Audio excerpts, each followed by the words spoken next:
பயத்திற்கு என்ன பெயர்? அதாவது மனிதர்களின் பல்வேறு பயத்தின் மருத்துவ பெயர்களை தான் நம்ம இங்கே பார்க்க போகிறோம். பயம் அப்படின்னு சொன்ன உடனே நமக்கு வந்து ஞாபகம் வருது பாம்பு தான். பாம்பை கண்டா படையே நடுங்கும் அப்படின்னு சொல்லுவாங்க. ஆனால் ஒரு சிலருக்கு அந்த பாம்பை கண்டா பயம் இருக்கிறது இல்லை. ஏன் அப்படின்னா பாம்பை கையில் பிடிச்சி பார்த்துருப்பீங்க, அவங்க கழுத்திலே வந்து பார்த்தீங்கன்னா போட்டு பார்த்துருப்பீங்க, பாம்பு கூட விளையாடுறவங்கள பார்த்துருப்பீங்க. அப்படியே கூட்டமாக பாம்பை குமிச்சு வச்சு அந்த பாம்புக்கு நடுவில் படுத்திருக்கவங்களே நீங்கள் வந்து பார்த்தீங்கன்னா பார்த்துருப்பீங்க. ஸோ படையே நடுங்கும் அப்படின்னா பாம்பை பார்த்து, ஸோ அந்த பாம்பை பார்த்து பயப்படாமல் படுத்திருக்கவங்களும் வந்து பார்த்தீங்கன்னா இருக்க தான் செய்கிறாங்க. சரி, இப்போது பல்வேறு பயத்தின் மருத்துவ பெயர்கள் பற்றி நம்ம பார்க்க போகிறோம். சாப்பிட பயப்படுறது. ஒருத்தர் வந்து பார்த்தீங்கன்னா ஐயோ சாப்பாடா எனக்கு வேணாப்பா அப்படின்னு பயப்படுறாங்க இல்லைங்களா?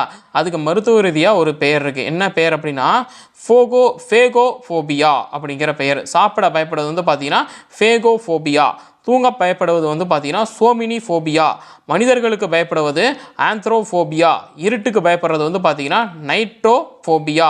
நடப்பதற்கு பயப்படுவது ஆம்புலோஃபோபியா. அனைத்திற்கும் பயப்படுவது வந்து பார்த்தீங்கன்னா பான்ஃபோபியா. இருக்கிற எல்லாத்துக்குமே பயப்படுதாங்கன்னு வச்சுக்கோங்களேன். அவங்களுக்கு இந்த மாதிரி தனித்தனி பேரில் சொல்லி கேட்டுட்டு இருக்க மாட்டாங்க. பான்ஃபோபியா அப்படின்னு ஒரே அடியே வந்து பார்த்தீங்கன்னா முடிச்சுடுவாங்க. இதுதான் மனிதர்களுடைய பல்வேறு பயத்திற்கான மருத்துவ பெயர்கள்.